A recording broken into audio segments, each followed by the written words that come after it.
May nakapagtanong sa atin na malulugi ba daw tayo kapag yung manok natin dumanas ng tag-ulan. Yan, sasagutin natin yan. Pero bago yan, tulungan muna natin tong isa. So, kapag net, meron tendency na ganito yung mangyayari kapag nag-sparring. Yung darag kasi natin, may mga darag tayo dito sa labas. Sinadya natin yung mga darag dyan para sila yung mag-mate sa mga darag nating babae. Yan. About naman sa mga Hulawano Bisaya na yan, yung partner nila is yung Shamo Giant natin na si Orochimaru. Papakita ko rin sa inyo mamaya. Yan, may tide siya.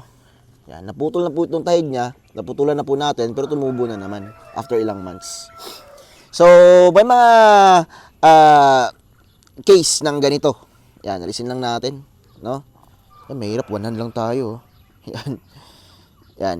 Kasi nga, sila po ay nagsisparring, tapos yung tahid nila nakapasok or yung paa nila, kaya nagaganito sila. So, saglit na naman ito tanggalin. Pasok na tayo sa loob, papakita ko sa inyo. Yan. Kapag tag-ulan po kasi, yung manok natin, nakakaranas po ng, syempre, malamigan sila.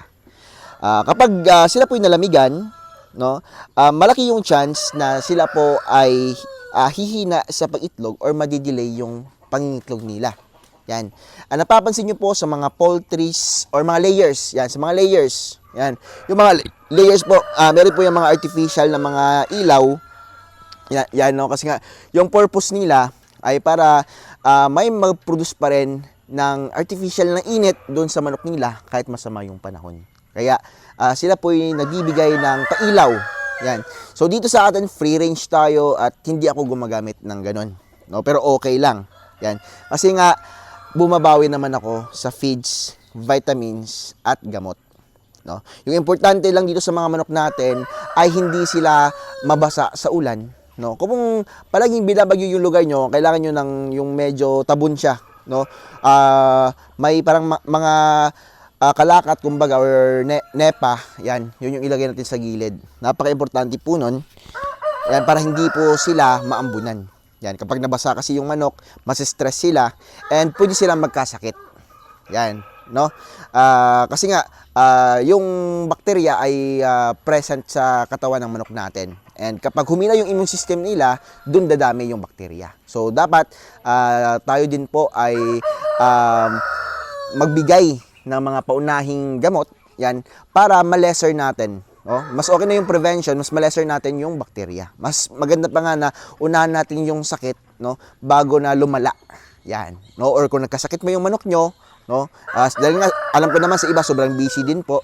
Yan, kung nagkasakit yung manok nyo, may mga simptomas, yan, gamutin nyo agad para hindi na po siya lumala. Kapag lumala na po kasi yung sakit ng manok natin, sobrang, hindi na po yan mangingitlog, or nagkasakit yung manok natin, hindi na po yan mangingitlog, yan, lalo na kapag malala yung sakit niya. Meron namang mga na-experience ako dati, may nagkasipon, yan, nangingitlog pa rin. Pero kapag lumala na po yung sipon niya, yan, hindi na po yan mangingitlog kasi nga stress na siya.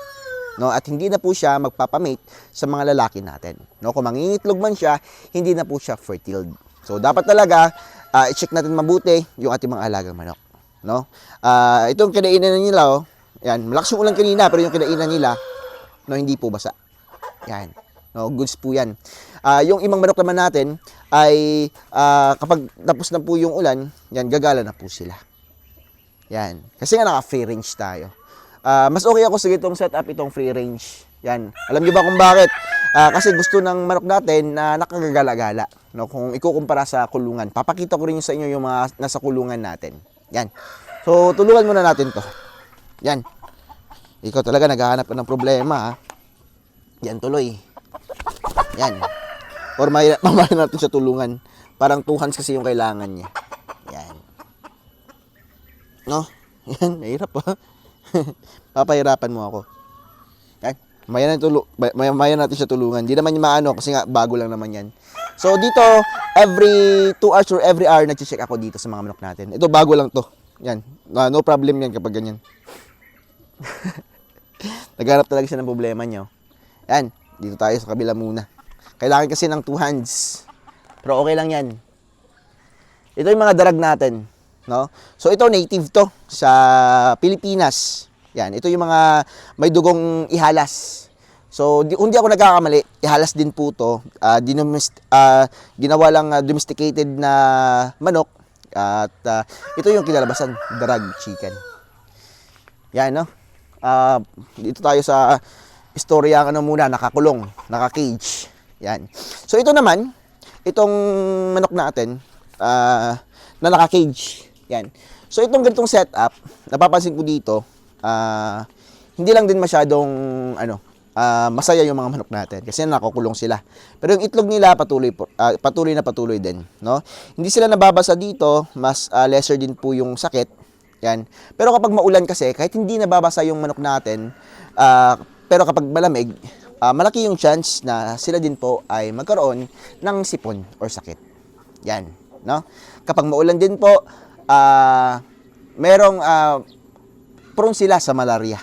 Yan, kasi nga yung ibang lamok ay namumugad sa mga tubig-tubig. Yan. At kapag nakagat yung manok natin, malaki yung chance na magka-malaria sila. So, yung gamit lang natin dito ay yung Ornistat, no? Ornistat. Yan. Meron din dito na Tepox. Yan. Pero yung Ornistat para sa malaria talaga yon. Yan. And iwasan nyo rin yung vitamins na merong vitamin B1, no? So, kapag meron kasing vitamin B1, paborito po yan ng coccidiosis at malaria, no? Yan po yung mga sakit na gustong-gusto yung vitamin B1 na pwedeng parang lumakas ulit yung malaria sa ating alagang manok kahit magaling na sila kapag nakatake sila ng vitamin B1. Yan, no? Or kung may malaria sila tapos pinatake nyo po ng vitamins na may vitamin B1, yun yung problema. Malaki yung chance na lalakas ulit yung sakit ng na may malaria. Yan, no? So, ganito lang po kasimple yung setup. Yan. Unlike dun sa naka-free range sila, mas masaya sila dun. Parang community talaga. Nakakaranas sila ng ulan. Yan. Para sa akin, may purpose din po yung ganitong klaseng style. Yan, pero gusto ko kasi maparami pa na maparami, pero mag-i-extend tayo dito ng dito sa harap ng mga yero. Yan. Halimbawa man lang nabasa sila, pero may pasilungan din naman. Lalong-lalo nababasa yung mga bagong baba or bagong lagay lang sa free range. Yan. Kapag ganun po, no, pwede pong magkasipon sila pero gamutin agad. And kapag nasanay na sila sa environment, yun, tuloy-tuloy na yun. Yan. Kasi pag yung manok, no, nasali lang sa kulungan, hindi sanay sa environment, no, malaki yung chance na maghihina siya. Ano? Magkakasakit talaga siya kapag hindi siya sanay sa environment. So ito, pinapasanay natin sa environment and kapag nasanay na goods na, no? Patuloy yung pangingitlog niya. Malinis na tubig, prevention, yan, Ornistat, nagpe-prevent ako dito gamit yung Ornistat every 15 and 16, no? Petsa 15 at saka Petsa 16. Yan. No, twice a month, no, na 2 consecutive days. Parang sweldo natin yon, 15, 16, tsaka 30, no, or at saka 31, no? Kung walang 31, 30 tsaka 1, no? Yun po yung ating technique dito sa pag-aalaga ng manok para maiwasan natin yung mga sakit-sakit. Yan. So alam ko maraming magtatanong dito kung siyempre tayo po ay naggagamot, hindi ba nakaka-epekto yun sa mga manok natin? No, wala namang epekto, no? Based on my own experience. Yan, no? Kung meron man, konting-konti lang po talaga. Yung mga similya goods naman, kasi nga every 5 days talaga hindi pwedeng mag-stop tayo dito ng collection sa ating mga alagang manok. Tuloy-tuloy yung collection dito, no? Tuloy-tuloy yung harvest, tuloy-tuloy yung kita. Yan, no? Sana may natutunan kayo dito and kahit umuulan po, no, ay dapat pakain pa rin sa ating mga alagang manok. Yan.